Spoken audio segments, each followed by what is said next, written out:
앞서 보신 것처럼 옥수수, 밀 같은 곡물 가격은 너무 올라서 힘들 정도인데 우리 땅에서 난 쌀 가격은 폭락해서 농민들 눈을 갈아엎는 지경에 이르렀습니다.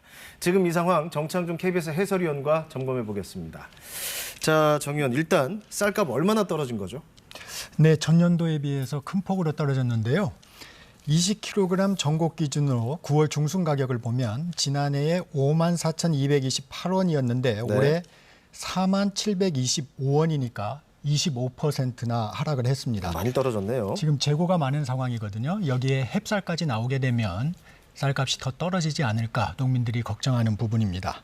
풍년이 그리 달갑지만은 않은 상황입니다. 네, 그래서 풍년의 역설 이렇게 표현하기도 하더라고요. 그런데 이런 상황이 이번만 그런 건 아니잖아요. 이유가 뭘까요? 그렇습니다. 근본적으로는 그 쌀 수급 불균형이 있습니다. 네. 예를 들면 쌀 생산량은 더디게 줄어드는데 쌀 소비량은 급속히 감속하고 있거든요. 네. 혹시 준비된 화면을 보시면서 설명을 드리겠습니다. 그래프 나가고 있습니다. 네, 쌀 생산량은 2012년에 401만 톤이었는데 지난해 388만 톤이니까 9년 동안 3.2%가 감소했습니다. 네.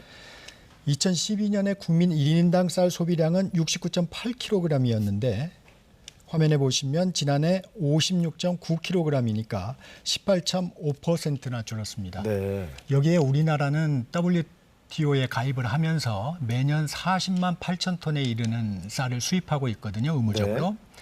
이 40만 8천 톤은 국내 쌀 생산량의 10%가 넘는 양입니다. 그래서 구조적으로 공급 과잉이 빚어질 수밖에 없는 상황입니다. 네. 자, 그래서 지금 일단 정부가 남는 쌀을 사드리겠다고 했잖아요. 구체적으로 일단 어떻게 하겠다는 건지 설명을 좀 해주시죠. 지난 일요일에 고위 당정협의회가 열렸고요. 네네. 정부가 발표를 했는데요. 올해 45만 톤을 사드리기로 했습니다. 네. 정부가 예상하는 건 올해 초가 생산되는 쌀이 한 25만 톤 정도로 보고 있거든요. 네. 근데 이제 쌀값 회복을 위해서 여기에 한 20만 톤 정도를 더 사드리겠다는 겁니다. 네, 사실상 사상 최대 규모라는 얘기도 있었어요. 그렇습니다. 네. 2005년에 공공비축제가 시행이 됐으니까 그 네. 이후에 최대 물량인데요. 네.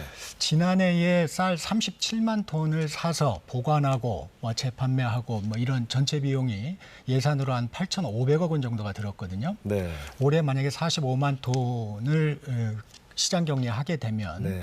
아마도 1조 원 가까운 예산이 들어갈 것으로 보입니다. 농민들은 일단 정부 대책에 대해서 긍정적으로 평가하면서도 좀 근본적이고 항구적인 대책을 좀 마련해달라 이런 목소리를 내고 있습니다. 그렇죠. 그러니까 농민들 말도 좀 이해가 되는 게 이제 내년, 내후년에도 이런 논란이 계속 반복될 수밖에 없지 않겠느냐 이런 거잖아요. 어떻게 보십니까? 네, 그 식량 안보 차원에서 쌀 생산은 유지가 돼야 됩니다. 네네. 하지만 이제 쌀 소비 감소가 이루어지고 있으니까 수급 불균형은 좀 해소가 돼야 되는데요. 네. 현재 이제 밀 같은 경우에는 거의 전부 그리고 콩 같은 경우는 60%가 넘는 양을 수입하고 있어요. 네. 그래서 정부는 내년에 전략작물 직불제를 도입해서 쌀 농사를 자연스럽게 밀이나 콩으로 이렇게 전환할 수 있도록 유도를 하겠다는 계획입니다. 하지만 효과는 좀 지켜봐야 될 대목입니다. 그 작물 전환이 농민들에게 쉽지가 않은 또 문제이기도 한데요. 네. 자, 아까 정 의원 언급하셨지만 이제 식량 안보가 요즘 특히 더 중요하게 여겨지고 있지 않습니까? 그래서 지금 이제 국회가 좀 논의를 활발히 하고 있는 것 같은데 잘 안 되고 있는 것 같아요.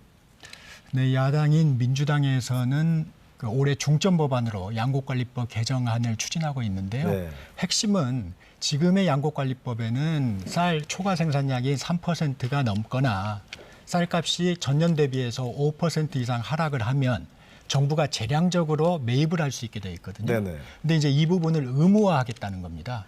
야당 입장에서는 농부들이 좀 안심하고 쌀값 걱정 안 하고 벼농사를 좀 짓게 하겠다.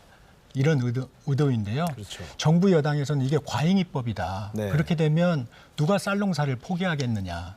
이러면 과잉 생산이 계속되고 그렇게 되면 세금으로 남아도는 쌀을 계속 처리할 수밖에 없다. 네. 이런 고민이 있는 겁니다. 야당은 민생입법이라고 해서 강행 처리하겠다는 입장이고 여당은 이건 좀 포퓰리즘 법안이다. 네. 만약에 강행 처리하게 되면 대통령에게 거부권 행사를 요청하겠다. 이렇게까지 첨예하게 대립하고 있어서 국회에서 좀 진통이 예상됩니다. 네, 예산들 결국 예산 문제가 큰 걸 같은데 이제 예산들이 여러 논란이 있는 예산들도 좀 많은 것 같은데 좀 이렇게 이견이 좀 좁혀졌으면 좋겠네요. 자, 쌀값 폭락 문제 정창준 해설위원과 얘기 나눠봤습니다.